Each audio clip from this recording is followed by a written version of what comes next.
الحمد للہ نحمده ونستعینه ونستغفره ونؤمن به ونتوکل علیہ ونعوذ باللہ من شرور انفسنا ومن سیئات اعمالنا من يهده الله فلا مضل له ومن يضلله فلا هادي له ونشهد ان لا اله الا الله وحده لا شريك له ونشهد أن سيدنا محمد عبده ورسوله أرسله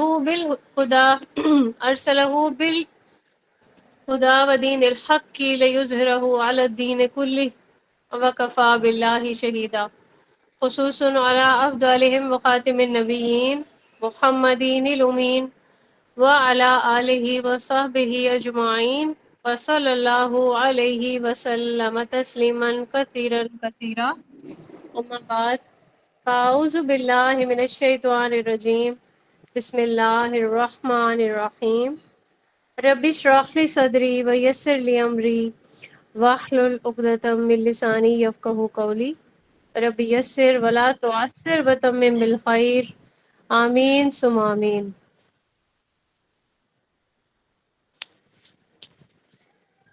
عقیدہ الوہیت ہم سٹارٹ کر رہے تھے۔ پچھلے لیکچر میں ہم نے اس کی اقسام پڑھنی سٹارٹ کی ہیں، ٹھیک ہے۔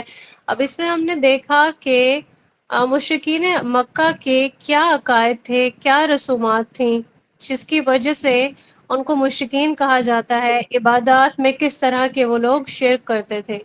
پھر ہم نے ان ساری چیزوں کو، کیونکہ اولین مخاطبین مشرکین مکہ ہیں، ٹھیک ہے، لیکن اس کے ساتھ ساتھ ہم یہ پڑھنے کے ساتھ جب ہم قرآن کریم کی آیات پڑھتے ہیں، احادیث پڑھتے ہیں، تو ہم تعویل عام میں اس کو کیسے لیتے ہیں۔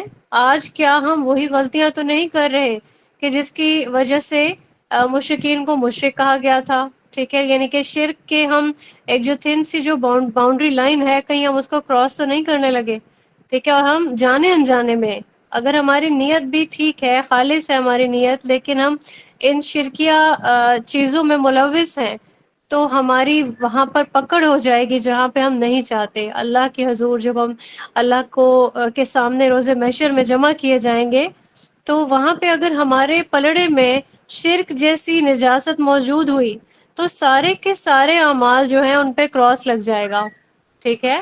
تو یہاں پہ یہ چیز پڑھنے کی ریزن بھی یہی ہے کہ ہم جو ہے صدق کے دل سے، اچھی نیت سے ہم عبادات بھی کر رہے ہوتے ہیں، دین کا علم بھی حاصل کر رہے ہوتے ہیں، لیکن ہوتا کیا ہے کہ وہ چیز قبولیت کا درجہ نہیں پا سکتی، کیونکہ کہیں نہ کہیں اس میں کوئی شرکیہ کام ہم انوالو کر لیتے ہیں اپنے ساتھ ساتھ اپنے اعمال میں، یا پھر ہم کوئی بدعت کو ہم پروموٹ کرنے والے بن رہے ہوتے ہیں، یا پھر ہم آباء و اجداد کی اندھی تقلید میں اس قدر اندھے ہو چکے ہوتے ہیں کہ ہمیں قرآن کی آیات بھی اپنی مرضی کے مفہوم بیان کرتی نظر آتی ہے، ٹھیک ہے، اور کوئی جو حدیث ہے ہمارے سامنے اس سے بھی ہم صرف اپنی مرضی کا مفہوم نکال لیتے ہیں، اور جو جس طریقے سے ہمیں تعلیم فرمائی رسول اللہ صلی اللہ علیہ وآلہ وسلم نے حدیث میں، ہم اس کو اس طریقے سے ٹرانسلیٹ ہی نہیں کر پا رہے ہوتے۔ تو انشاءاللہ آج ہم الوہیت کے ٹاپک میں مزید بہت ساری چیزیں پڑھیں گے۔ ابھی جو شرک کا ٹاپک چل رہا ہے، پچھلے لیکچر سے ہی سٹارٹ لیتے ہیں کہ ہم نے پہلے نمبر پہ دیکھا شرک کی جو قسم ہے، جس میں لوگ انگوٹھے، چھلے، دھاگے وغیرہ پہن کے اپنی جو سکون ہے دنیاوی، اس کو ریلیٹ کر لیتے ہیں کہ شاید یہ چھلا پہننے سے مجھے بیماری سے شفا ہو گئی، معاذ اللہ، یہ دھاگا مجھے کفایت کر رہا ہے، یا میں نے گلے میں کچھ ایسا بلیک کلر کا دھاگا پہن رکھا ہے، یا کوئی ایسا تعویذ جو کہ جس پر کوئی قرآنی آیت بھی نہیں ہے اور جس کا کوئی حکم بھی ثابت نہیں ہے، ٹھیک ہے، اور پھر اس پہ ہم ڈیپینڈ کر رہے ہیں کہ یہ چیز ہمیں ہماری حفاظت کا باعث بن رہی ہے۔ تو اس میں ہم نے دیکھا کہ ٹوٹلی یہ چیز ہمیں نجات نہیں دے سکتی، کفایت نہیں کر سکتی، کیونکہ رسول اللہ صلی اللہ علیہ وآلہ وسلم کی یہ تعلیم ہی نہیں ہے۔ اس میں التمائم العزائم دونوں چیزیں شامل ہیں، ٹھیک ہے، لیکن ہم نے یہ دیکھا کہ ایسا دم جائز ہے جس میں شرکیہ الفاظ نہ ہوں، شرکیہ کلمات نہ ہوں۔ اس کے بعد ہم نے دیکھا مردوں سے، پتھروں سے یا درختوں سے اور قبروں سے تبرک لیتے تھے مشرکین، اور اس کو ہم نے سورہ اعراف کی آیت نمبر 138 سے سولو کیا کہ یہ سب چیزیں قابل قبول نہیں ہیں، کوئی جگہ نہیں ہے ہمارے دین میں اس کی، ہمارے ایمان کو یہ بالکل جو ہے خالی کر دیتے ہیں، اس کا ہمیں کوئی فائدہ نہیں ہے۔ ایسے تمام تبرکات جو ہے وہ صرف اور صرف شرک کو ہی لیڈ کر رہے ہیں۔ تو اللہ تعالیٰ ہمیں شرک جیسے جو ظلم ہے، جس کو قرآن کریم میں ظلم عظیم کہا گیا ہے، اس سے اللہ پاک ہمیں محفوظ رکھیں۔ آمین ثم آمین۔ ہم نے ذبیحہ کے بارے میں دیکھا اور قربانی کے بارے میں، ٹھیک ہے۔ اب جہاں پہ جو قربانی اللہ تعالیٰ کے لیے نہیں کی گئی ہو خالصتاً، تو وہ قربانی جائز ہی نہیں ہے، ٹھیک ہے۔ قربانی وہی آپ یہ سمجھتے ہیں آپ کسی جانور کو کسی اسپیسیفک جگہ پر لے کے جا کے اور پھر اللہ کا نام لے کے قربانی کر رہے ہیں، تو آپ کے جو نیت ہے اس میں دو نیتیں شامل ہو گئیں، ٹھیک ہے۔ ایک طرف تو آپ اللہ کو راضی کریں، لیکن ساتھ میں کسی اور کو بھی راضی کر رہے ہیں، ٹھیک ہے۔ تو یہ شرک ہے، غیر محسوس طریقے سے آپ نے وہ کر دیا، تو یہ چیز بالکل بھی ایکسیپٹیبل نہیں ہے۔ اس کے بعد ہم نے یہ دیکھا کہ اللہ کے سوا کسی اور کی قسم جو ہے وہ نہیں کھائی جا سکتی۔ ہم نے بخاری کی حدیث سے اس چیز کو سولو کیا، ٹھیک ہے۔ پھر اس کے بعد 5ویں پوائنٹ پہ ہم نے پڑھا کہ بزرگوں کی قبروں پر جو لوگ چلتے ہیں اور اعتکاف کرتے ہیں، ہم نے یہاں پہ اس چیز کو سولو کیا حدیث کی روشنی میں کہ صرف اور صرف جو ہے 3 مساجد کا قصد وہ جائز ہے، باقی تو کہیں پہ جانا جائز ہی نہیں ہے، ٹھیک ہے۔ انبیاء کی، نبیوں کی جو قبریں بنا کے لوگ عبادت گاہیں بنا لیتے تھے، تو اللہ تعالیٰ نے تو ان سب پر لعنت فرما دی، ٹھیک ہے۔ اور پھر اللہ کے رسول کی بھی لعنت ہے یہ۔ پھر اس کے بعد ہم نے دیکھا کہ اللہ کے سوا کسی اور سے مدد یا پناہ طلب کرنے والے جو لوگ ہیں، ان کے لیے یہاں پہ قرآن کریم میں اور احادیث میں کیا حکم ہے۔ ہمارے آج کا لیکچر اسی 6 پوائنٹ سے سٹارٹ ہوگا۔ اب یہاں پہ ہم نے دیکھا کہ کچھ انسانوں کو ایسا لگتا ہے کہ ہم کسی اللہ والے کے پاس چلے جائیں گے، ٹھیک ہے۔ وہ کوئی ولی کا ایک نوٹیفیکیشن لگا کے بیٹھا ہوگا، کوئی اپنے آپ کو پیر فقیر کہلوا رہا ہوگا، کوئی ملنگ کہلوا رہا ہوگا، ٹھیک ہے۔ اور وہ کلیم کرتا ہوگا کہ میرے سے مدد طلب کریں، تاکہ اگر میری مدد تم لوگوں کو حاصل ہو گئی تو دنیاوی تم لوگوں کی جو زندگی ہے اس کی ساری آزمائشیں ٹل سکتی ہیں۔ کیا ایسا کرنا جائز ہے؟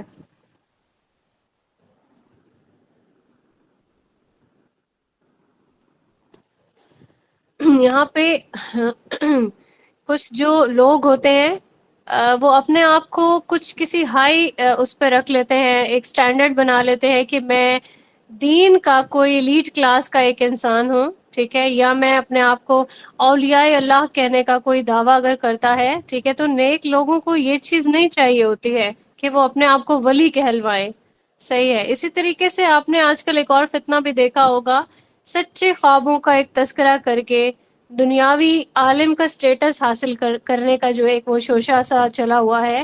اور کسی نے یہ بہت بڑا ایک کلیم ہے، یہ بہت بڑا کلیم ہے کہ مجھے خواب میں رسول اللہ صلی اللہ علیہ وآلہ وسلم گائیڈ کر رہے ہیں کہ یہ اسائنمنٹ مجھے رسول اللہ صلی اللہ علیہ وآلہ وسلم نے دے دی ہے کہ میں دین کا کلمہ بلند کرنے کا کام کروں، ٹھیک ہے۔ اور لوگوں نے، اب وہ اس انسان کا جو ایک دعویٰ تھا وہ امام مہدی ہونے کا دعویٰ ہو گیا، ٹھیک ہے۔ لوگوں نے اس کو اتنا پروموٹ کیا، اتنا کہ یہ پوری ایک پبلک گیم سٹارٹ ہو گئی، ایک پورا ایک سرکل چل پڑا، ٹھیک ہے۔ اب یہاں پہ ہمیں بہت ہی خلوص نیت سے یہ سمجھنے کی ضرورت ہے کہ امام مہدی ہونے کا اگر کوئی دعویٰ کرے گا تو کیا وہ ایک ایسا انسان ہوگا جس کی دین سے کوئی لگاؤ نہیں تھا، ٹھیک ہے۔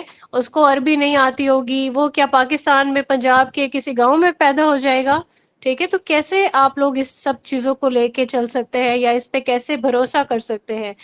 اب یہاں پہ لوگ یہ کہتے ہیں کہ ہم تو خلوص نیت سے شامل ہو رہے ہیں نا، کیونکہ اس کے خواب جو ہے وہ سچے خواب ہیں بقول اس کے، تو ہو سکتا ہے اس کی بہت بلند درجات ہوں۔ یہاں پہ یہ انسان کیا آپ کی دنیا بہتر کر دے گا؟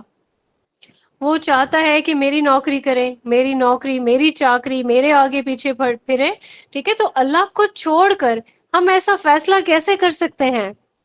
اللہ کو چھوڑ کر معاذ اللہ، تو یہ بہت ہی خسارے کا سودا ہے۔ اللہ تعالیٰ نے قرآن کریم میں حکم دے دیا ہے ہمیں، اور کلیئرلی ہر ایک چیز بتا دی ہے۔ رسول اللہ صلی اللہ علیہ وآلہ وسلم کی تعلیم سے یہ ثابت ہے۔ کیا ایسا رسول اللہ صلی اللہ علیہ وآلہ وسلم تعلیم فرما کر گئے تھے؟ کسی حدیث سے ایسی کوئی چیز ملتی ہے کہ کوئی ایک انسان جو ہے وہ دعویٰ کر دے گا کہ مجھے خوابوں میں جو اسائنمنٹ دے دی گئی ہے، ٹھیک ہے، یعنی ان ادر ورڈز وہ یہ معاذ اللہ کہنا چاہ رہا ہے کہ مجھ سے بھی کوئی نبوت کا کام لیا جا رہا ہے، ٹھیک ہے، یا مجھ سے بھی ایسا کوئی کام لیا جا رہا ہے، تو آج کے دن ایسا دعویٰ کوئی بھی نہیں کر سکتا ہے، ٹھیک ہے۔ سورہ اعراف کی آیات ہے 197 سے لے کے 198 تک کی آیات ہے، جس کی ٹرانسلیشن یہی ہے کہ وہ چیزیں جن کو یہ اللہ کے سوا پکارتے ہیں، نہ ان کی مدد کرنے پر استطاعت رکھتے ہیں، نہ ہی اپنی آپ مدد کر سکتے ہیں۔ اگر اے نبی صلی اللہ علیہ وآلہ وسلم آپ ان کو ہدایت کی طرف بلائیں گے تو یہ نہیں سنیں گے، اور آپ ان کو اپنی طرف دیکھتا پائیں گے لیکن در حقیقت آپ کو نہیں دیکھ رہے ہوں گے۔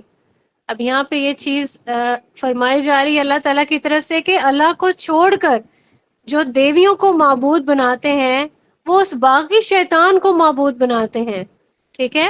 تو یہ ایک اپنی ہی ایک چاہت ہے انسان کی کہ وہ دنیا میں اپنی دنیا کو آسان کرنے کے لیے عارضی سہارے ڈھونڈ رہا ہوتا ہے، حالانکہ قرآن کریم میں آپ کو کلیئرلی یہ بتا دیا گیا ہم سب کو کہ ایسی کوئی چیز اب ایگزسٹ نہیں کرتی ہے، آپ کے لیے جو ہدایت جتنی بھیجی گئی ہے وہ موجود ہے، عارضی سہارے ڈھونڈنے کی کوئی ضرورت نہیں ہے۔ سورہ النساء میں فرمایا جا رہا ہے یہ مشرکین نہیں پکارتے مگر بتوں کو، اور کون سے بت؟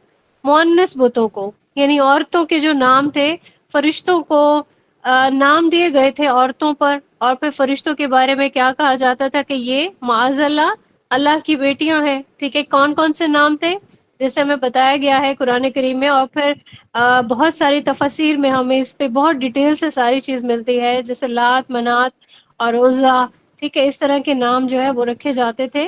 اور پھر ایک اور جو آئے تھے، ہم نے پچھلے لیکچر میں بھی اس پر بات کی تھی، جیسے جنات سے جو ہے پناہ مانگی جا رہی ہے، کون مانگ رہا ہے؟ وہ انسان جس کو اللہ تعالیٰ نے اشرف المخلوقات کا درجہ دے دیا، ٹھیک ہے، ایک بہت اعلیٰ منصب پہ فائز کیا ہے اللہ تعالیٰ نے، خلافت دی ہے دنیا میں، تو وہ انسان کیا کر رہا ہے؟ وہ مشرک کیا کر رہا ہے؟ وہ جنوں سے پناہ لے رہا ہے، سورہ جن کی آیت نمبر 6 میں، کہ جو ہے میں جنوں کی پناہ میں آتا ہوں، ٹھیک ہے۔ اب جن مزید سرکش ہوتے چلے جائیں گے اور مزید سرکش ہوتے چلے گئے، کس وجہ سے؟ کہ یہ وہی انسان ہے، یہ وہی آدم ہے جس کو سجدہ نہ کرنے پہ ہمیں دھتکار دیا گیا تھا، ٹھیک ہے، آج وہ ہمارے ہی سجدے میں پڑا ہوا ہے، ہم سے مدد طلب کر رہا ہے، تو یہاں بہت ہی شرم کا مقام ہے۔ سورہ سبا کی آیت نمبر 40 ہے، جس میں اللہ تعالیٰ فرماتے ہیں اور جس دن ہم ان سب کو جمع کریں گے تو اللہ پوچھے گا فرشتوں سے کیا تم ہی وہ لوگ ہو؟ کہیں گے کہ یہ اللہ تو ہر عیب سے پاک ہے، بلکہ یہ لوگ تو جنوں کی عبادت کرتے تھے اور ان میں سے اکثر ان پر ایمان رکھتے تھے۔ جو ابن کثیر میں اسی آیت کے بارے میں یہ بتایا گیا ہے کہ اللہ تعالیٰ ان فرشتوں سے پوچھے گا جن کے بارے میں یہ مشرکین کہتے تھے کہ وہ اللہ کے سوا معبود ہیں، معاذ اللہ، یعنی اللہ کے سوا ایسے معبود ہیں کہ جو ان کو اللہ کے قریب کر دیتے ہیں۔ اب یہاں پہ ہمیں یہ چیز سمجھنے کی بہت زیادہ ضرورت ہے کہ کہیں تو اللہ تعالیٰ اپنے نبی کو بھی اپنی مرضی کے اگینسٹ کوئی شفاعت کی بھی وہ نہیں دیں گے، مطلب اختیار نہیں دیں گے۔ آیت الکرسی میں یہ چیز واضح ہے، من ذا الذی یشفع عندہ الا باذنہ، اور کون ہے جو شفاعت کرے اللہ کے ہاں اس کی اجازت کے بغیر، ٹھیک ہے۔ تو یہاں پہ بھی ہمارا جو ایک شفاعت والا ایک کانسیپٹ ہے، جو ہمارا ایک مین میڈ کانسیپٹ ہے، کیا اس کا جواب ہمارے پاس نہیں مل رہا ہے اس آیت سے کہ اللہ تعالیٰ اجازت دیں گے، ٹھیک ہے، تو ہی شفاعت کا ایک جو نبی کو جو اختیار ملے گا، ٹھیک ہے، وہ مل سکے گا، ادروائز اگر اللہ کی اجازت ہی نہیں ہوگی تو وہ اختیار کیسے ملے گا شفاعت کا؟ اور یہاں پہ ہمیں بچپن سے ہی ہماری گھٹی میں ایک چیز بٹھا دی جاتی ہے کہ مسلمان کا جو ایک کلمہ کہنے والا جو ہے اس کو شفاعت اس کو ڈیفینیٹلی مل جائے گی، اب بھلے پوری زندگی کبیرہ صغیرہ سارے گناہ کرتا رہے، لیکن مائنڈ میں یہی چل رہا ہوتا ہے کہ نہیں ہم تو بخشے بخشائے ہیں، ٹھیک ہے، جنت تو بنی ہی ہمارے لیے ہے۔ تو اللہ تعالیٰ کے جو فیصلے ہیں وہ عدل پر مبنی ہوں گے، ٹھیک ہے، ہماری یہاں پہ ویژفل تھنکنگ جو ہے وہ کام نہیں آنے والی ہے۔ اگلا ہمارا 7 پوائنٹ ہے بتوں کے لیے طواف۔ اس پر ہم نے صحیح مسلم کی حدیث دیکھی تھی جس کا ریفرنس تھا 1185 تھا اور 2815 میں بھی، اس طرح کا بھی ایک ریفرنس موجود ہے، جس میں مشرکین کا جو ایک طواف تھا، جو کعبہ کا طواف کرتے ہوئے یہ کہتے تھے کہ اللہ ہم حاضر ہیں، تیرا کوئی شریک نہیں ہے، اور پھر رسول اللہ صلی اللہ علیہ وآلہ وسلم ان کو جواب میں یہ کہتے تھے کہ یہیں پہ رک جاؤ، ٹھیک ہے، یہاں تک جو کہا ہے وہ سچ ہے، اس کے آگے مت بولنا، کیونکہ کفار مکہ اس سے آگے کہتے تھے کہ ہاں مگر ایک شریک ہے جس کو آپ نے خود اپنا شریک بنایا ہے، استغفر اللہ اور معاذ اللہ۔ تو یہ ان کا ایک کانسیپٹ تھا جس کو ہم پہلے اس پہ بہت ساری ہم لوگ ڈیٹیل سے بات کر چکے ہیں۔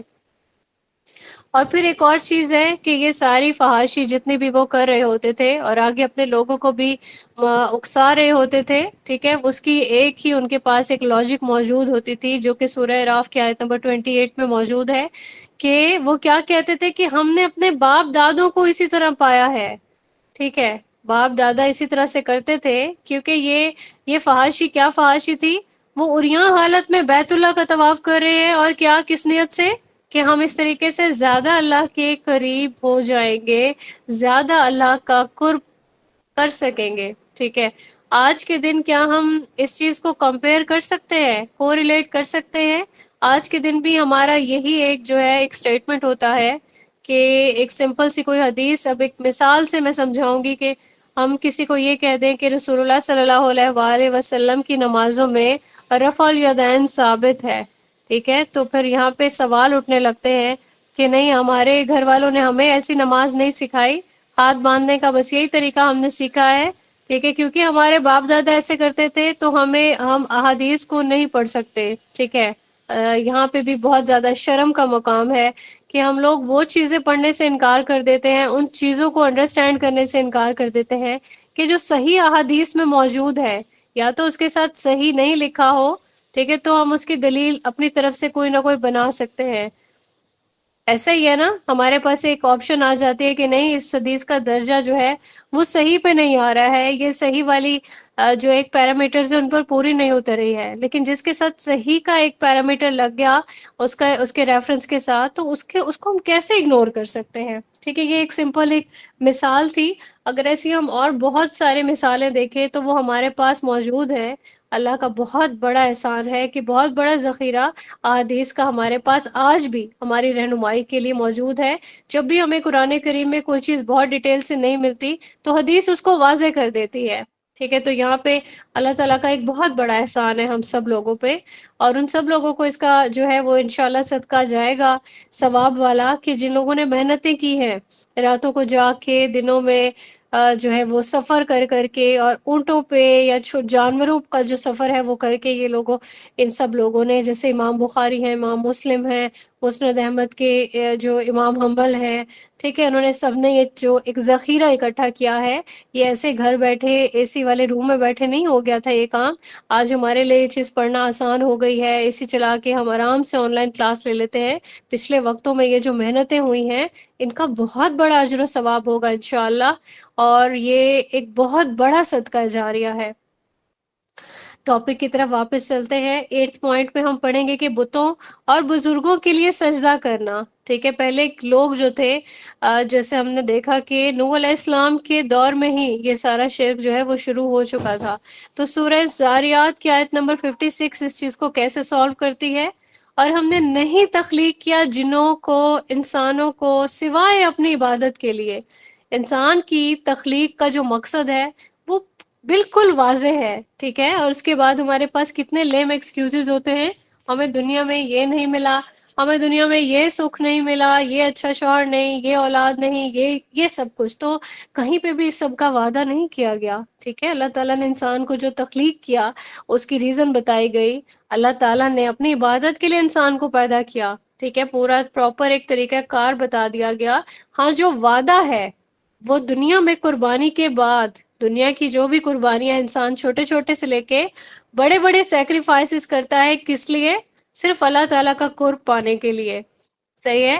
تو پھر وہاں آخرت میں ایک وعدہ ہے کہ ایسا انسان جو دنیا میری مرضی کی گزار لے اللہ تعالیٰ کی طرف سے، ٹھیک ہے، یعنی اللہ کی مرضی سے وہ دنیا اپنی گزار لے، اپنی زندگی کو مکمل کر لے، تو آخرت میں اس کے لیے پھر ریوارڈ ہے، اور اس کو اس کے ایکسپیکٹیشن سے زیادہ مل رہا ہے، ٹھیک ہے۔ لیکن اس کے باوجود دنیا پانے کے لیے اپنے سجدے کسی اور کے لیے، ٹھیک ہے، اپنی خیراتیں کسی اور کے لیے، کس کو خوش کر رہے ہیں آپ؟ کس کے لیے بڑی بڑی دیگیں اور بڑا بڑا سارا جو ایک کھانا ہے وہ وقف کیا جا رہا ہے؟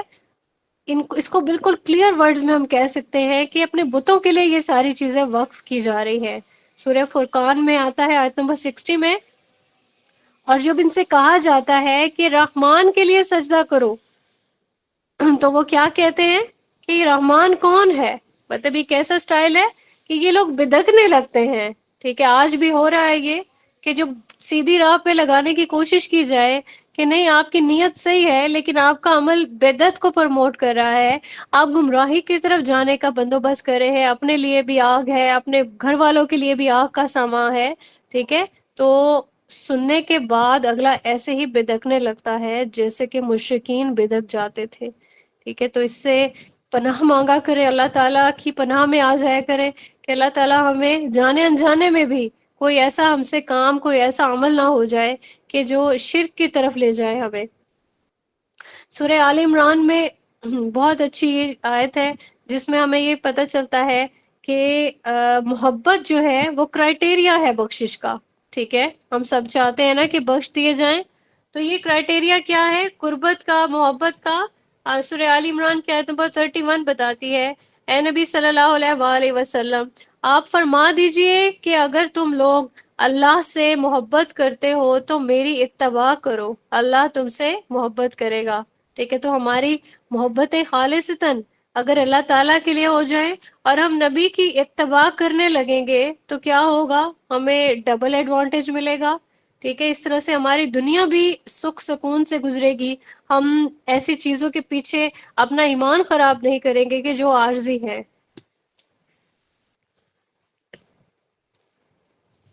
یہاں پہ سورہ الانعام کی آیت ہے، آیت نمبر 162، اور یہ پوری جو آیت ہے بہت ہی جامع ترین ہے کیونکہ اس میں سارا لب لباب موجود ہے۔ اگر انسان صرف اسی آیت پہ ہی عمل کر کے اپنا عمل ٹھیک کر لے، ٹھیک ہے، تو کیا ہوگا؟ وہ پورے کا پورا اتر آئے گا جو ریکوائرڈ کرائٹیریا ہے۔ کیا ترجمہ اس آیت کا؟ 162، کہہ دو کہ بے شک میری نماز، میری قربانی، میری زندگی اور میری موت صرف اللہ تعالیٰ کے لیے ہے جو رب العالمین ہے۔ تو کیا ہم یہاں پہ اپنے آپ کو اسی جو ایک فلٹر ہے اس میں رکھ کے اپنا احتساب کر سکتے ہیں؟ کیا ہماری نماز، ہماری قربانیاں، ٹھیک ہے، اور ہماری زندگی اور موت کیا صرف اللہ تعالیٰ کے لیے ہے یا ہم نے اپنے نفس کی غلامی میں کچھ اپنی ایفرٹس کو لگایا ہوا ہے؟ ٹھیک ہے، یہ ایک بہت بڑا ایک فلٹر ہے اور اس فلٹر پہ پورا اترنا بہت ضروری ہے کیونکہ یہ ایک بیسک کرائٹیریا ہے۔ اور اسی طرح سے دیکھیں کہ سورہ الانعام میں دیکھتے ہیں آیت نمبر 100 میں مشرکین کے حوالے سے ہے، ٹھیک ہے، کہ جو اعمال اپنے شرکاء کے لیے جو تم کرتے ہو، ٹھیک ہے، وہ صرف اور صرف اللہ کے لیے خاص ہے۔ کیسے فرمایا گیا اللہ تعالیٰ کی طرف سے؟ وہ جنہوں کو اللہ کا شریک بناتے ہیں، حالانکہ اللہ ہی نے جنہوں کو تخلیق کیا ہے، وہ اللہ کے ساتھ بیٹوں اور بیٹیوں کو نسبت کرتے تھے، ان کے پاس اس چیز کا علم نہیں، اور اللہ پاک یہ ہر اس شرک سے، شریک سے جو وہ کرتے ہیں، اللہ پاک ہے۔ اب یہاں پہ یہ چیز بالکل کلیئر ہے کہ یہ جو بیٹے بیٹیاں، یہ ساری چیزیں جو منسوب کرتے ہیں لوگ، ٹھیک ہے، اللہ تعالیٰ کا شریک بنا دیتے ہیں، کبھی جو ہے کسی حوالے سے شریک بنا دیا، کبھی بیٹا بنا دیا، ٹھیک ہے، اور کبھی بیٹیاں بنا دیا، معاذ اللہ۔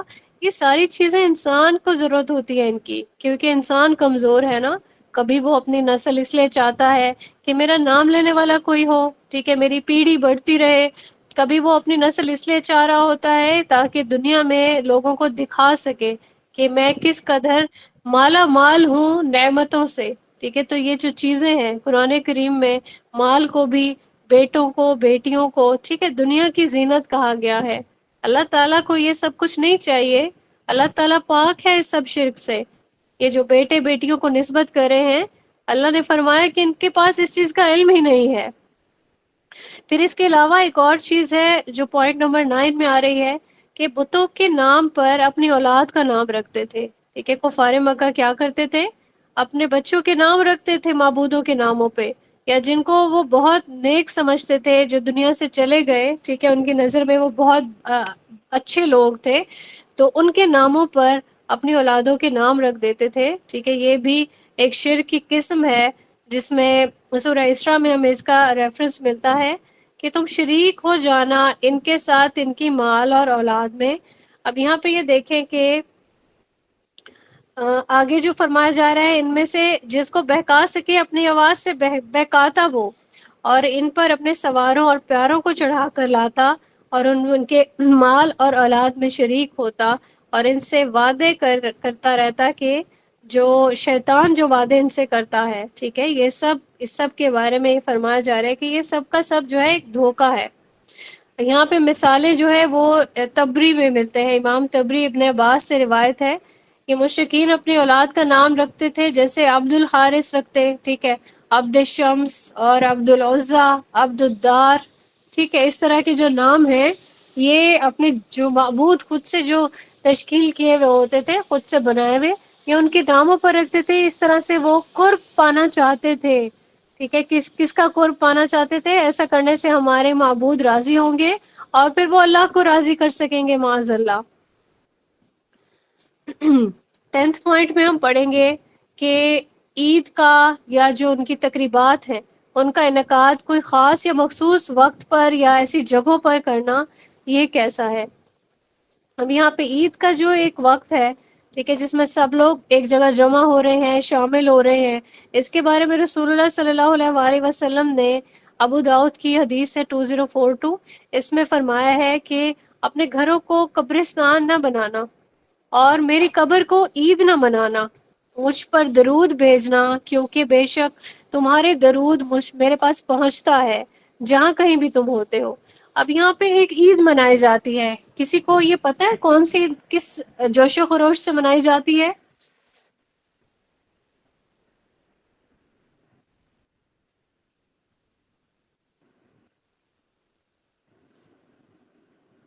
بالکل رضوانہ احسان، آپ کا جواب بالکل ٹھیک ہے۔ یہ جو عید میلاد کے نام سے ایک منائی جا رہی ہوتی ہے، اب کیا اس کی یہاں پہ ہمیں نفی نہیں مل رہی ہے اس حدیث میں؟ کیک کاٹے جاتے ہیں اب تو، اور پھر وہ گرین کلر کے ڈریسز اور پراپر ایک سیلیبریشن، کیا ہمارے صحابہ جو تھے رسول اللہ صلی اللہ علیہ وآلہ وسلم کے صحابہ وہ ایسا کرتے تھے؟ کیک کٹ رہا ہو اور پھر اس پہ جو ہے سیلیبریشن ہو رہی ہو، اور باقاعدہ طور پر اب جو ہے وہ ڈانس بھی ہو رہا ہوتا ہے، ناچ گانا ہو رہا ہوتا ہے، کیا یہ سیلیبریشن سکھائی ہے ہمارے دین میں؟ کہ وہ مخلوط جو ہے سب یعنی میل فیمیل سب کی ایک مکس گیدرنگ ہے، کیک کی کٹنگ ہو رہی ہے، جھنڈیاں اور بیلونز اور وہ ساری چیزیں کہ ہم برتھ ڈے منا رہے ہیں، اور کیونکہ ہم اپنے بچوں کی برتھ ڈے مناتے ہیں تو یہاں پہ جو ہے وہ معاذ اللہ رسول اللہ صلی اللہ علیہ وآلہ وسلم کی بھی یہ شان بڑھانے کے لیے ایک بہت اچھا عمل ہے۔ تو خدا کی پناہ ہو، اور اللہ تعالی ہم سب کو ایسی بدعات کرنے سے بہت زیادہ روک لے اللہ تعالیٰ، اور ہمارے سب لوگ جو ایسا سب کچھ ثواب کی نیت سے کر رہے ہیں، ٹھیک ہے، اللہ تعالیٰ ان کو بھی یہ دعا ہے ہم سب کی کہ درود بھیجنے والا بنائے، ٹھیک ہے۔ رسول اللہ صلی اللہ علیہ وآلہ وسلم کے لیے اگر ہم آج کچھ ان کو بھیج سکتے ہیں تو وہ صرف اور صرف درود ہے، اور اس کا حکم اللہ نے ہمیں دیا ہے، ٹھیک ہے، اس میں بھی ہماری اپنی مرضی شامل نہیں ہے، کیونکہ رسول اللہ صلی اللہ علیہ وآلہ وسلم پر درود بھیجنے کا ایک جو حکم ہے وہ اللہ پاک کا ہے۔ ایسی دعا قبول ہو جاتی ہے جس کو سینڈوچ بنا کے بھیجا جائے اول و آخر درود سے، یعنی سٹارٹ میں بھی درود حمد ہے، درود ہے، آخر میں بھی درود ہے، ٹھیک ہے، تو وہ دعا قبولیت کا شرف پا لیتی ہے۔ تو درود بھیجنے والا، درود پڑھنے والا انسان بنے، نہ کہ بدعات کو پروموٹ کرنے والا۔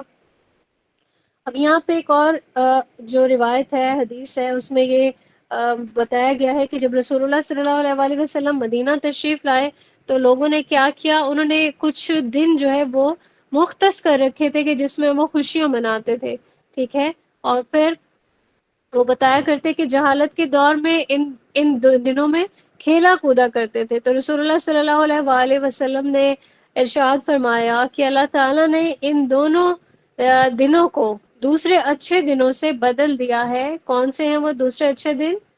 ایک تو عید الفطر ہے، ٹھیک ہے، اور ایک عید الاضحیٰ ہے۔ اب یہاں پہ افسوس کے ساتھ یہ کہنا پڑ رہا ہے مجھے کہ نہ تو ہم ان دنوں کو سیلیبریٹ کرتے ہیں، ٹھیک ہے، نہ ہی ہم رسول اللہ صلی اللہ علیہ وآلہ وسلم کی انسٹرکشن کو مانتے ہوئے عید کی نماز ادا کرنے جاتے ہیں۔ خواتین کو حکم ہے، بہت کلیئرلی بتایا گیا ہے کہ کوئی عورت حائضہ بھی ہے تو وہ عید گاہ جائے تاکہ وہ کیا کرے، وہ دعا میں شامل ہو سکے۔ لیکن یہاں ہمیں اپنے جو پرمیشنز ہیں وہ یاد آ جاتی ہیں کہ شوہر کی پرمیشن نہیں ہے، ٹھیک ہے، شوہر بازار جانے کی پرمیشن دیتا ہے، شوہر بے پردہ ہو کے فنکشن اٹینڈ کرنے کی پرمیشن دیتا ہے، ٹھیک ہے، شوہر ہر طرح کی پرمیشن دے رہا ہے، لیکن پرمیشن نہیں دے رہا تو کس چیز کی؟ عید کی نماز کی۔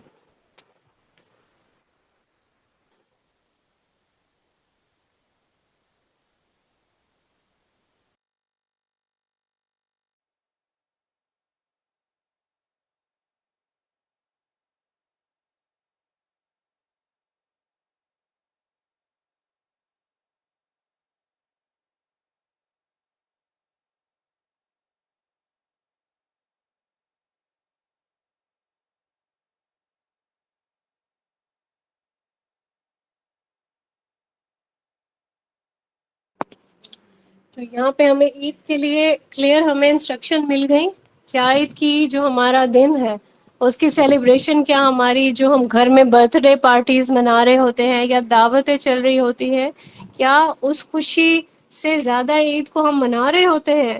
تو زیادہ لوگوں کا یہی جواب ہوگا کہ ہم عید اس طریقے سے نہیں منا پاتے، ٹھیک ہے، یا تو ہم سو جاتے ہیں، ریسٹ کرنے کا ایک دن بن جاتا ہے، ٹھیک ہے، یا پھر ہم اس کو اتنا بوریت سے گزارتے ہیں کہ جو خوشی منانی چاہیے ہمیں رسول اللہ صلی اللہ علیہ وآلہ وسلم کی تاکید پہ عمل کرتے ہوئے اور اللہ تعالیٰ کے مختص کیے ہوئے جو دن ہیں ان کے اکارڈنگ، ٹھیک ہے، تو ہم اس کرائٹیریا پہ پورے نہیں اتر رہے۔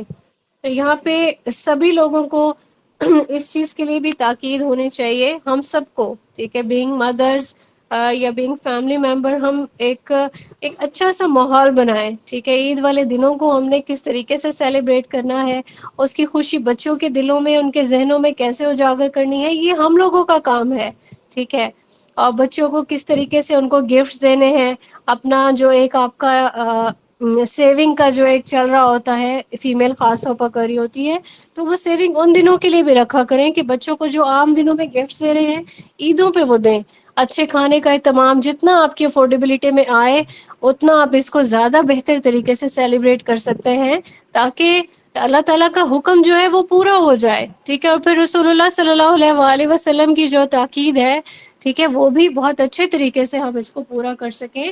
بہت سارے آئیڈیاز ہوتے ہیں لوگوں کے پاس، ان سب کو یہاں پہ یوٹیلائز کریں بجائے اس کے کہ آپ برتھ ڈیز کی سیلیبریشن میں اور جو دوسرے ایسے یہود و نصارہ کے جو ایونٹس ہیں جو انہوں نے ایک بنائی ہے سیلیبریٹ، اس طرح سے کرو، اس طرح سے کرو، ٹھیک ہے، بجائے اس پہ یہ ساری چیزیں کرنے کے آپ اپنی عیدوں پہ کریں۔ اگلا پوائنٹ آتا ہے ہمارے پاس، 11واں پوائنٹ ہے قبروں کو دیوں سے، چراغوں سے مزین کرنا اور ان کے اوپر مسجدیں بنانا۔ نسائی کی حدیث ہے، حدیث نمبر 2041،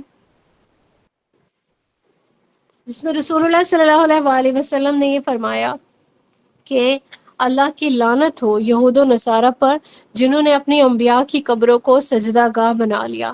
ایک اور ضعیف حدیث ہے جس میں خاص طور پر عورتوں کا تذکرہ ہے کہ اللہ کے رسول نے ان پہ لعنت کر دی۔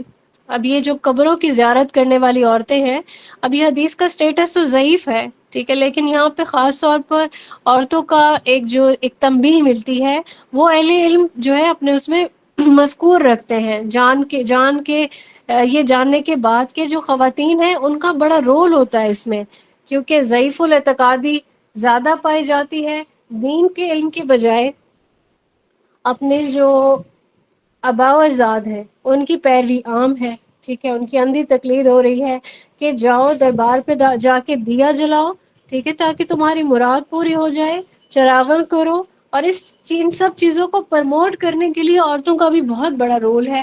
تو دین کی جو تعلیم ہے وہ اشد ضروری ہے، ہماری ہر بچی کو اس چیز کے بارے میں علم ہونا چاہیے کہ ہم جانے انجانے میں شرک کو پرموٹ کر رہے ہیں۔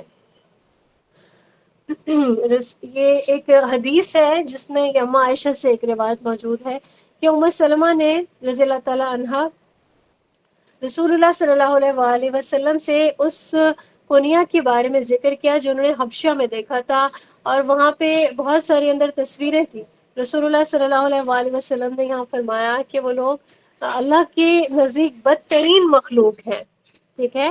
جب ان میں سے کسی نیک آدمی کی موت ہوتی تو وہ اس پہ کیا کرتے تھے، قبر اور مسجد بنا لیا کرتے تھے اس کی قبر پہ، اور پھر کیا کرتے وہاں پہ تصویریں بناتے تھے.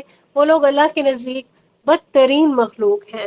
ٹھیک ہے، تو آج ایک پورا ایک سرکل چل رہا ہے کس چیز کا، قبر بنائی، پھر اس پر مسجد بنائی. ٹھیک ہے، لوگ وہاں پہ جا کے تاکہ نماز کی نیت سے آئیں، لیکن آپ نے وہیں پہ جا کے اگر نماز پڑھنی ہے تو اس حدیث کو پڑھنے کے بعد آپ کا ضمیر کیسے گوارا کرے گا کہ انبیاء کی قبروں کو بھی جن لوگوں نے سجدہ گاہ بنایا تھا وہ لوگ یہود و نصارہ تھے. اللہ تعالیٰ نے ان پہ لعنت کی تھی، لیکن سلسلہ افسوس کی بات ہے کہ آج بھی چل رہا ہے.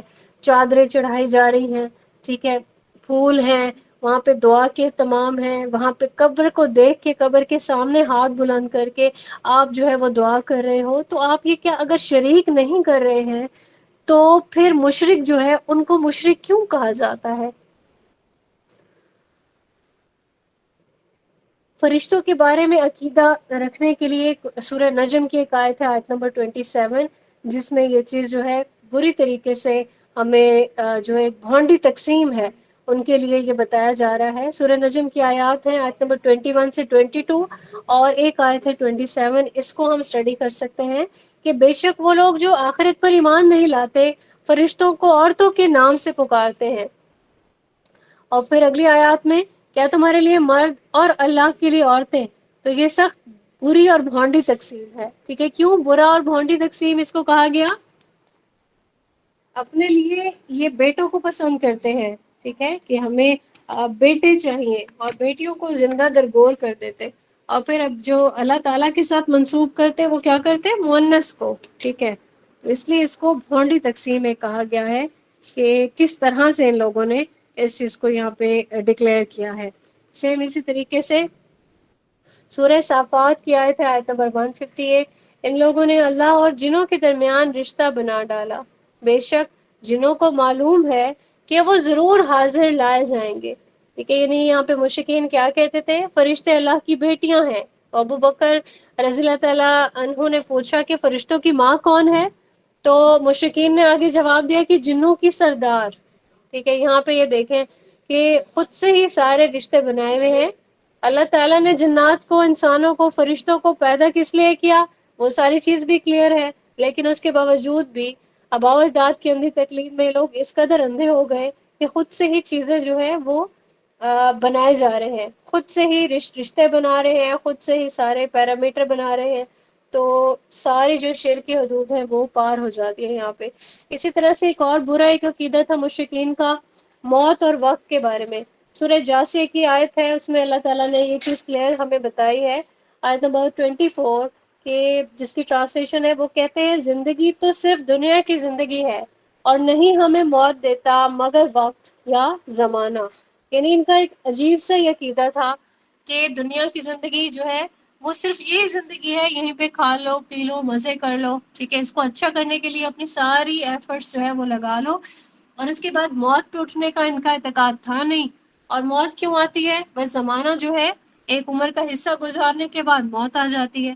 تو یہاں پہ صحیح مسلم میں 586 ریفرنس ہے اس کا، کہ جو زمانہ جاہلیت میں لوگ کہہ رہے ہیں کہ ہمیں رات اور دن ہلاک کر رہے ہیں. ٹھیک ہے، اور یہ ہمیں رات اور دن جو گزر رہے ہیں تو ہمیں زندگی اور موت دیتے ہیں.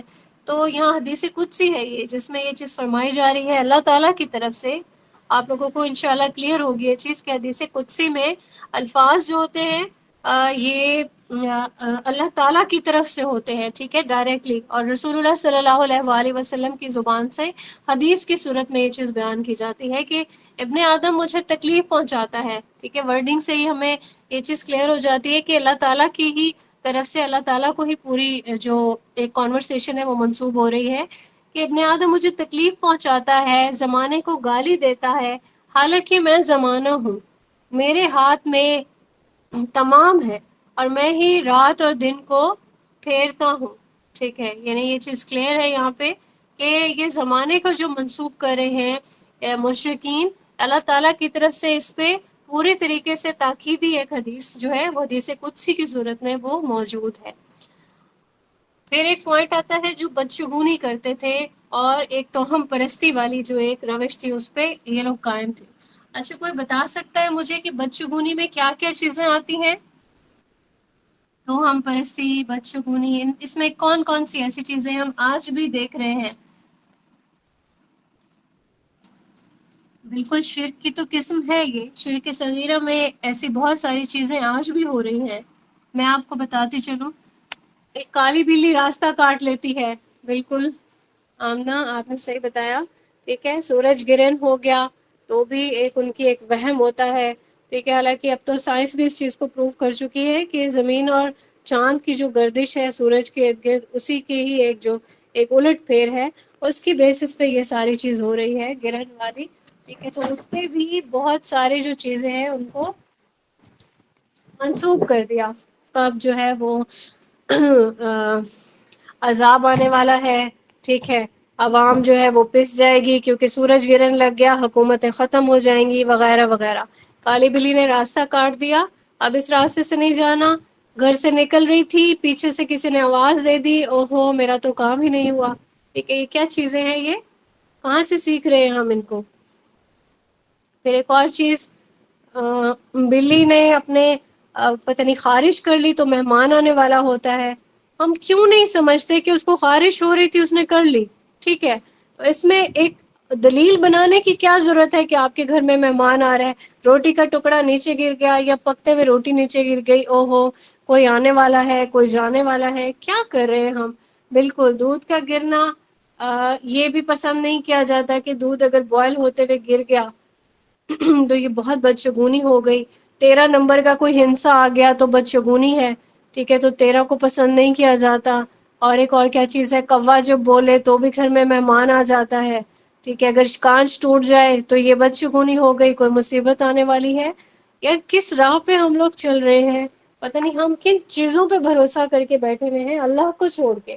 سورہ نساء کی آیت ہے، آیت نمبر 52، اللہ تعالیٰ فرما رہے ہیں، کیا آپ لوگوں نے ان لوگوں کو نہیں دیکھا جن کو کتاب کا کچھ حصہ دیا گیا، وہ لوگ جبت اور طاغوت پر ایمان رکھتے ہیں، اور وہ ان لوگوں کے بارے میں کہتے ہیں جنہوں نے کفر کیا کہ یہ لوگ ایمان والوں سے زیادہ ہدایت یافتہ ہیں۔ اسی طریقے سے جو نبیوں کی قوموں نے بھی بدشگونی کی تھی تو اللہ تعالیٰ اس کے بارے میں فرما رہے ہیں قرآن کریم میں، سورہ یاسین کی آیات ہے، آیت نمبر 18 سے لے کے آیت نمبر 19 تک۔ اللہ تعالیٰ فرماتے ہیں، انہوں نے کہا کہ ہم تو تم کو منحوس سمجھتے ہیں، اگر تم باز نہ آئے تو ہم پتھروں سے تمہارا کام تمام کر دیں گے اور تم کو ہماری طرف سے سخت تکلیف پہنچے گی۔ تو رسولوں نے جواب دیا کہ تمہاری نحوست تمہارے ساتھ ہی لگی ہوئی ہے، کیا اس کو نحوست سمجھتے ہو کہ تم کو نصیحت کی جائے، بلکہ تم حد سے نکل جانے والے لوگ ہو۔ اور یہ منحوس والی بھی ایک بہت لمبی ایک ڈیبیٹ ہو سکتی ہے اس پر، کہ لوگوں کو منحوس کہا جاتا ہے، ٹھیک ہے، چیزوں کو منحوس، گھروں کو منحوس قرار دے دیا جاتا ہے، جس کی ہمارے پاس کوئی لاجک موجود نہیں ہوتی ہے، ٹھیک ہے۔ گھر پر ابھی بھی یہ ہو رہا ہے، گھر پر کوئی بہو آئے اور کوئی بھی الٹا سیدھا خدا نخواستہ کام ہو گیا تو بس بہو کی وجہ سے ہوا، کیونکہ یہ منحوس ہے، اور خاص طور پر اس کو یہ ٹائٹل دے دیا جاتا ہے۔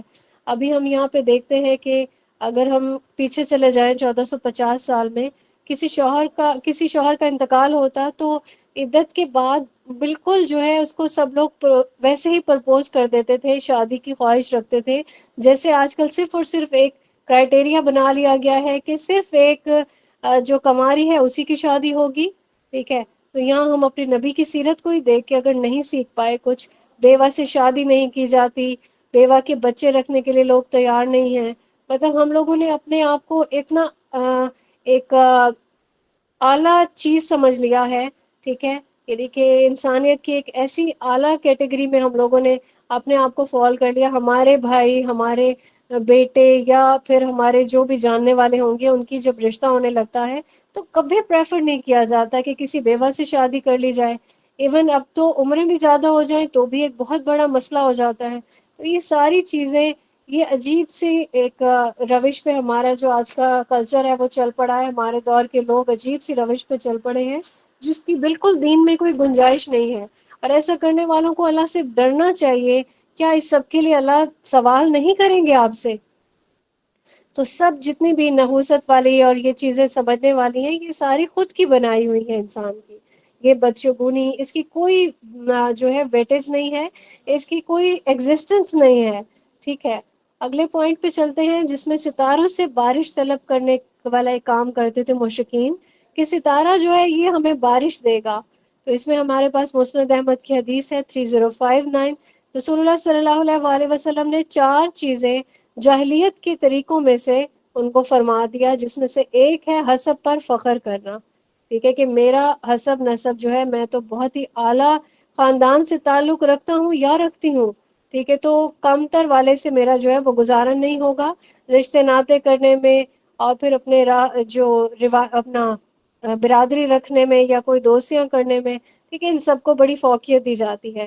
دوسری جو چیز کی جا رہی ہے وہ دوسرے کے نسب پر تان کرنا، ٹھیک ہے، کہ آپ جو ہے یہ کم ذات ہیں، ہماری ذات بہت زیادہ اعلیٰ ہے۔ سیم اسی طریقے سے ستاروں سے بارش طلب کرنا اور نوحہ کرنا۔ پھر آتا ہے 16 پوائنٹ پر کالا جادو اور علم نجوم۔ یہاں ہم دیکھیں گے کہ لوگ اپنی دنیا کو بہتر بنانے کے لیے جب جاتے ہیں کاہنوں کے پاس اور جادوگروں کے پاس، تو دائرہ اسلام سے تو خارج ہو گئے۔ یہ شرک کی ایسی قسم ہے کہ اس کے بعد انسان جو ہے وہ توبہ طائب کر کے کلمہ پڑھے، اللہ تعالیٰ سے معافی مانگے، تو ہی اس کا کوئی جو ہے بچت ہوگی، ادروائز یہ والا گناہ تو کسی صورت بھی معاف نہیں ہوگا۔ اور ایک جو ستاروں سے، علم نجوم سے جو ایک علم لیا جاتا ہے، سورہ نساء کی آیت ہے، آیت نمبر 51، اس کو ہم پہلے بھی شیئر کیا آپ کے ساتھ، جس میں اللہ تعالیٰ نے ان سب کو کیا فرمایا ہے کہ جو بتوں کا اور باطل معبود کا اعتقاد رکھتے ہیں، ٹھیک ہے، تو یہ وہی چیز ہے جو پہلے مشرکین کرتے تھے۔ اور یہ جو جبت اور طاغوت کے بارے میں فرمایا جا رہا ہے، اس سے مراد شیطان ہے، ٹھیک ہے۔ تو جو طاغوت یا کاہن اس کو کہتے ہیں کہ جس پر شیطان نازل ہو رہا ہو۔ اب یہاں پہ ہم کچھ ایسی احادیث دیکھ لیتے ہیں، رینڈملی آپ ان کو کمپلیٹلی پڑھیے گا، جس میں کاہن کے نذرانے سے منع کیا گیا ہے، ٹھیک ہے، رسول اللہ صلی اللہ علیہ وآلہ وسلم کی طرف سے 3428 حدیث ہے۔ اسی طریقے سے بخاری کی 4701 ایک حدیث ہے، جس میں کاہنوں کا ایک طریقہ کار بیان کیا گیا ہے۔ بہت لینتھی ہے یہ حدیث، آپ نے اس کو لازماً پڑھنا ہے کہ کیسے کاہن یا نجومی اپنا کام کرواتے ہیں، ٹھیک ہے، جنات کو پہلے اس پہ کام کر کے چلے کاٹ کے ان کو تابع کرتے ہیں، اور پھر ان جنات سے کام لیتے ہیں۔ حمزاد بھی انہی ساری چیزوں میں آتا ہے۔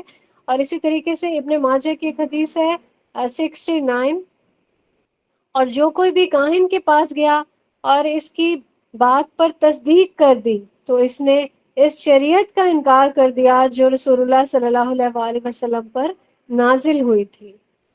کتنی یہ بڑی ایک جو ہے ہمارے لیے عبرت کا مقام ہے کہ واقعتاً ایسا ہوتا ہے۔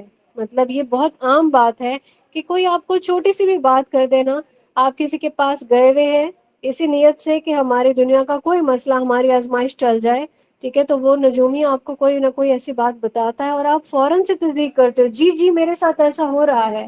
وہ آپ کو کہے گا کہ آپ کو تو رات کو نیند نہیں آتی، ٹھیک ہے، سانس آپ کی بہت سخت ہے، اس کو اس کے جو یہ جن ہوتے ہیں، جنات تابع، اس کی ان کی طرف سے جو بھی انفارمیشن ملی، اس نے آپ کو ریپیٹ کر کے وہ ساری بات بتا دی، اور آپ نے فوراً سے تصدیق کر دی کہ میرے ساتھ ایسے ہی ہوتا ہے، واقعی مجھ پہ تو جادو ہے، میرے پیچھے ہیں لوگ، ساری دنیا میرے پیچھے ہے۔ خدارا ایک بار سوچو تو صحیح کہ کیا اللہ تعالیٰ کی مرضی کے بغیر ہو گیا یہ سارا کام؟ ٹھیک ہے، کوئی اتنا پاورفل کیسے ہو سکتا ہے کہ اللہ تعالیٰ کی مرضی کے آگے چلا جائے؟ وہ حد جہاں پہ اللہ تعالیٰ نے ایک لائن لگا دی کہ اس سے آگے نہیں بڑھ سکتا، وہ اس لائن کو کیسے کراس کر سکتا ہے؟ تو یہ سب چیزیں آپ کی ایمان کو بری طریقے سے ہٹ کرتی ہیں۔ ایمان کا جو ہے یوں سمجھ لیں کہ آپ نے جنازہ نکال دیا، اور حدیث کے الفاظ کیا ہیں کہ اس نے شریعت کا انکار کر دیا جو نبی پر نازل ہوئی۔ آخری جو پوائنٹ ہے 17 پوائنٹ، جس میں آباء و اجداد کی اندھی تقلید کی نفی کی گئی ہے، سورہ زخرف میں ہم اس کو دیکھیں گے 23 سے 25 تک کی آیات میں۔ یہاں پہ ہمیں ملتا ہے قرآن کی آیت سے، اللہ تعالیٰ فرما رہے ہیں، اسی طرح آپ سے پہلے بھی ہم نے جس بستی میں کوئی ڈرانے والا بھیجا، وہاں کے آسودہ حال لوگوں نے یہی جواب دیا کہ ہم نے اپنے باپ دادا کو جس دین پر پایا، ہم اسی دین کی پیروی کریں گے۔ اور سورہ بقرہ میں بھی یہی سبجیکٹ بیان ہوا ہے. جب ان سے کہا جاتا ہے کہ اس کی پیروی کرو جو اللہ تعالیٰ نے نازل کیا ہے، تو کہتے ہیں بلکہ ہم تو اس کی پیروی کریں گے جس پر ہم نے اپنے باپ دادا کو پایا. کیا اگرچہ ان کے باپ دادا کچھ بھی نہ سمجھتے ہو، نہ سیدھی راہ پائی ہو. تو یہاں پہ یہ دیکھ لیں کہ شریعت کو چھوڑ کر باپ دادا کی پیروی کرنا یہ حرام ہے، یہ شرک میں شامل ہے. ٹھیک ہے، تو یہاں پہ ایسا کچھ بھی کرتے ہوئے انسان کو لاکھ بار رک جانا چاہیے اور سوچنا چاہیے کیا ہمیں اللہ تعالیٰ نے قرآن کریم میں یہی تعلیم دی.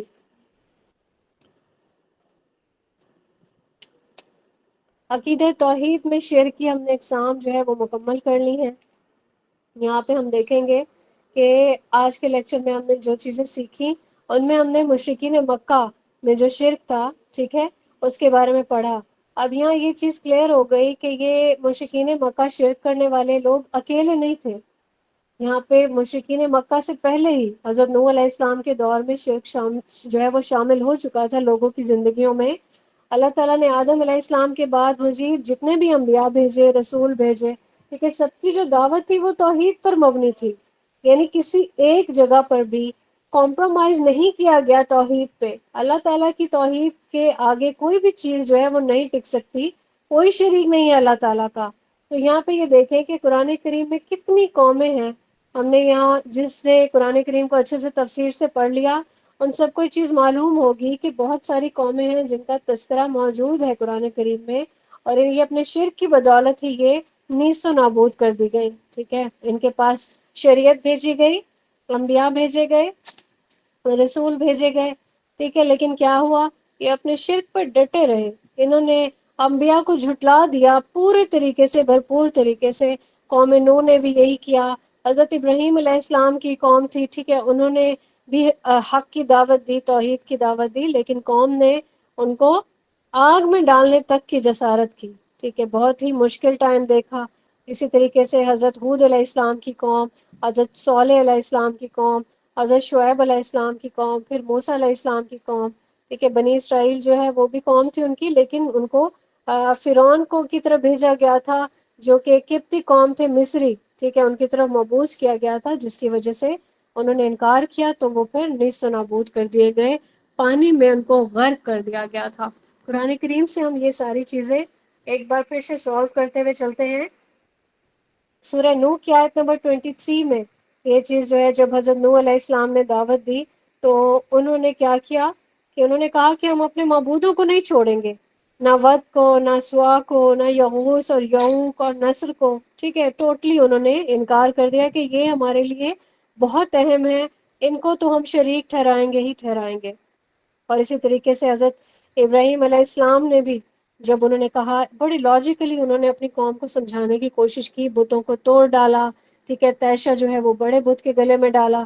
لیکن انہوں نے کیا کہا؟ سورہ مریم کی آیت نمبر 46 میں انہوں نے جواب دیا کہ ابراہیم، کیا تو ہمارے معبودوں سے روگردانی کر رہا ہے؟ سن، اگر تو باز نہ آیا تو تجھے پتھروں سے مار ڈالوں گا. جا ایک مدت دراز تک مجھ سے الگ رہ. ٹھیک ہے، اپنے والد کو بھی جب حضرت ابراہیم علیہ السلام نے دعوت دی تو آگ کر دیا گیا ان کو. ٹھیک ہے، حضرت حود علیہ السلام کی قوم کو بھی اسی طریقے سے توحید کی دعوت دی گئی. آیت نمبر 53 ہے سورہ ہود کی. تو یہاں پہ یہ دیکھیں انہوں نے بھی ایسے انکار کیا اور انہوں نے کہا کہ ہم اپنے معبودوں کو چھوڑنے والے نہیں ہیں. اگر ہم تجھ پہ ایمان ہم نہیں لائیں گے. ٹھیک ہے، تو اسی طریقے سے حضرت صالح علیہ السلام اور حضرت شعیب علیہ السلام کی قوم تھی، ان کا بھی یہی طریقہ تھا. اور یہ تذکرہ بھی ہمیں سورہ ہود میں مل جاتا ہے. ویسے تو قرآن کریم میں بہت جگہوں پہ یہ تذکرہ موجود ہے پچھلی قوموں کا، لیکن سورہ ہود کی آیت نمبر 62 اور 87 میں ہم دیکھ لیتے ہیں. حضرت صالح علیہ السلام کی جو قوم تھی، انہوں نے کیا کیا؟ انہوں نے کہا کہ ہم تو تم سے بہت امیدیں لگائے بیٹھے تھے. ٹھیک ہے، اور پھر تو ہمیں معبودوں کی عبادت سے روک رہا ہے جن کو ہمارے باپ دادا نے اس راستے پہ ہمیں چلایا تھا. ٹھیک ہے، یہ آیات کا مفہوم ہے، اس کی ٹرانسلیشن آپ کے ساتھ شیئر کی جا رہی ہے. سیم اسی طریقے سے حضرت شعیب علیہ السلام کو کیا کہا گیا قوم کی طرف سے؟ کیا تیری نماز تمہیں یہی حکم دیتی ہے کہ ہم اپنے باپ دادوں کے معبودوں کو چھوڑ دیں؟ اور پھر سورہ قصص کی آیت نمبر 38 میں بھی ہم یہ دیکھتے ہیں کہ جب حضرت موسیٰ علیہ السلام نے بھیجا گیا تھا حضرت موسیٰ علیہ السلام کو فرعون کی طرف سے، ٹھیک ہے؟ تو فرعون کا کیا جواب تھا؟ ما علمت لکم من الہ غیری، میں تمہارے لیے اپنے سوا کوئی خدا نہیں مانتا، یعنی خود خدائی کا اس نے دعویٰ کر دیا تھا، ٹھیک ہے؟ اور اس وہ ایمان نہیں لایا تھا۔ اور پھر کیا کہا آیت نمبر 24 میں سورہ نازعات کی، کہ تمہارا سب سے بڑا مالک میں ہوں۔ اور یہاں پہ حضرت موسیٰ علیہ السلام نے ایڑی چوٹی کا زور لگایا، دعوت دی، ٹھیک ہے؟ لیکن فرعون کا تکبر تھا، جس کی وجہ سے وہ ہلاک کر دیا گیا سمندر میں، اللہ پاک نے اس کو غرق کر دیا۔ اور پورا واقعہ جو ہے یہ سورہ اعراف میں بھی کچھ جو ہے اب وہ ملتی ہیں ہمیں، سورہ قصص میں موجود ہے۔ تو یہ واقعات جو ہے ہمیں پچھلی قوموں کے وہ شد و مد کے ساتھ یہ موجود ہے۔ سورہ اعراف کی آیت نمبر 138 میں فرمایا جا رہا ہے، ہم نے بنی اسرائیل کو دریا کے پار اتارا تو وہ ایسے لوگوں کے پاس جا پہنچے جو اپنے بتوں کی عبادت کے لیے بیٹھے رہتے تھے۔ یعنی بنی اسرائیل نے یہاں پہ کیا کیا تھا؟ حضرت موسیٰ علیہ السلام سے فرمائش کر دی تھی کہ ہمارے لیے بھی ایک معبود بنا دے، ٹھیک ہے؟ تو یہاں پہ حضرت موسیٰ علیہ السلام نے کیا فرمایا کہ تم بڑے ہی جاہل لوگ ہو۔ اب یہاں پہ یہ دیکھیں کہ جاہل لوگ مطلب تم لوگوں کو اس کی عقل ہی نہیں ہے، شعور ہی نہیں ہے کہ تم لوگ اللہ کو چھوڑ کر دوسرے معبود بنانا چاہتے ہو۔ تو یہاں جتنی بھی پچھلی قومیں تھیں، انہوں نے اللہ کے راستے، جو ان کو راستہ بتایا گیا صراط مستقیم، تو اللہ کے بتائے ہوئے راستے کے مطابق انہوں نے زندگی گزارنے سے ٹوٹلی انکار کر دیا تھا، اور یہی وجہ تھی کہ ان کو عذاب دیکھنا پڑا۔ سورہ یوسف کی آیت نمبر 106 میں بھی یہی چیز جو ہے وہ فرمائی جا رہی ہے کہ ان میں سے اکثر لوگ باوجود اللہ پر ایمان رکھنے کے بھی مشرک ہیں۔ اللہ تعالیٰ نے انسان کو کس لیے پیدا کیا ہے؟ کیا سمجھتے ہیں آپ لوگ؟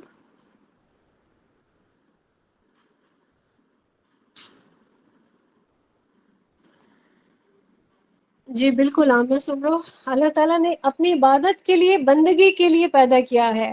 ہم غلام ہیں، ٹھیک ہے؟ آقا کے غلام ہیں، اپنے اپنے پوری جو ایک رب العالمین ہے، ٹھیک ہے؟ ہم ان کی غلامی کے لیے پیدا کیے گئے ہیں، اپنی مرضی کے لیے یہاں پر نہیں پیدا کیے گئے۔ اور پھر یہاں پہ یہ دیکھیں کہ شاید اسی انسان نے جو ہے وہ بہت سارے لوگوں کو ہی گمراہ کر دیا، ٹھیک ہے؟ کہ کچھ نہیں چھوڑا، ایسی کوئی چیز نہیں چھوڑی کہ جس کی اس نے عبادت نہ کی ہو۔ تو یہاں ہمیں یہ چیز قرآن کریم میں بتائی گئی ہے کہ شیطان انسان کا کھلا دشمن ہے، ٹھیک ہے؟ تو گمراہ کرنے کے لیے وہ آتا ہے، آگے سے بھی آئے گا، پیچھے سے بھی آئے گا۔ تو طریقے بتائے ہیں نا ہمیں اللہ تعالیٰ نے، کہ کیسے تم لوگوں نے شیطان کے وار کو جو ہے وہ اس کو گمراہی سے بچنا ہے، شیطان کا وار کو کیسے خطا کرنا ہے۔ اب شیطان کا کیا مقصد ہے؟ شیطان کا مقصد یہ ہے کہ وہ شرک کروائے، آدم کے بیٹے کو شرک کروائے، ٹھیک ہے؟ اور پھر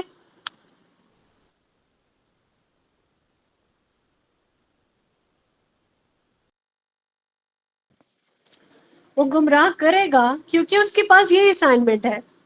اللہ تعالیٰ سے اس نے قیامت کے دن تک کے لیے مہلت مانگ لی تھی۔ کیا مہلت تھی؟ کہ میں قیامت کے دن تک اللہ تعالیٰ میں تیرے بندوں کو گمراہ کروں گا، میں اس کو ایک خالق کی عبادت سے غافل کروں گا، ٹھیک ہے؟ تو یہاں پہ وہ اپنے مقصد میں کامیاب ہو رہا ہے، کیونکہ ہم لوگ شرک کے بارے میں جانتے ہی نہیں ہیں۔ تو یہاں پہ ہم نے اس پورے ٹاپک کو اسی لیے پڑھا تاکہ ہمیں یہ چیز کلیئر ہو جائے کہ ہم نے شرک کے جو دروازے ہیں ان کو کیسے بند کرنا ہے، ہم نے شیطان کے جو مقصد ہے اس کو کیسے پہچاننا ہے۔ اگر ہم اس کے مقصد کو پہچان لیتے ہیں تو ایک ایک کر کے یہ جتنے بھی دروازے شرک کے کھلے ہوئے ہیں ان کو ہم بند کرنے کے قابل ہو سکیں گے اللہ تعالیٰ کی توفیق سے، ٹھیک ہے؟ تو یہاں پہ کیا کرنا ہے؟ ایک اللہ کی غلامی کو قبول کر کے باقی جتنے بھی واسطے، وسیلے، جتنے بھی چینلز کھلے ہوئے ہیں ان سب کو بند کرنا ہے۔ اس کے لیے آپ سب لوگوں سے گزارش ہے کہ اس علم کو ہر ایک تک پہنچائیں، جہاں تک آپ سے ہو سکے۔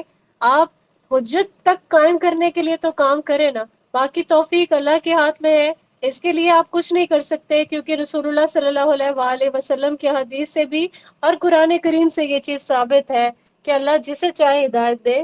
ہم سب لوگوں کا کام ہے کہ ہم نے تبلیغ کرنی ہے، کوشش کرنی ہے اللہ کا کلمہ، اللہ کی توحید کو بلند کرنے کی، اور بہت زیادہ کوشش کرنی ہے کہ اپنے بچوں میں یہ ساری جتنی چیزیں ہیں جو شرک کے دروازے کھولتی ہیں وہ سب آپ نے کنوے کرنی ہے انشاءاللہ۔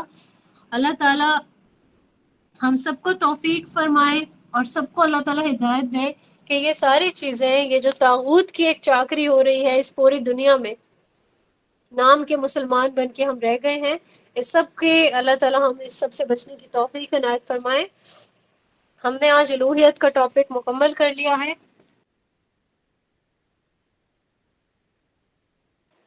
اللہ تعالیٰ کی توفیق سے اس میں ہم نے عقیدہ توحید کو دیکھا، توحید کی اقسام دیکھی، ٹھیک ہے، وہ تینوں اقسام ہم ایک ایک کر کے سارے انشاءاللہ پڑھ لیں گے۔ الوہیت مکمل ہو چکا ہے، کل کے لیکچر میں آپ لوگ ربوبیت پڑھیں گے۔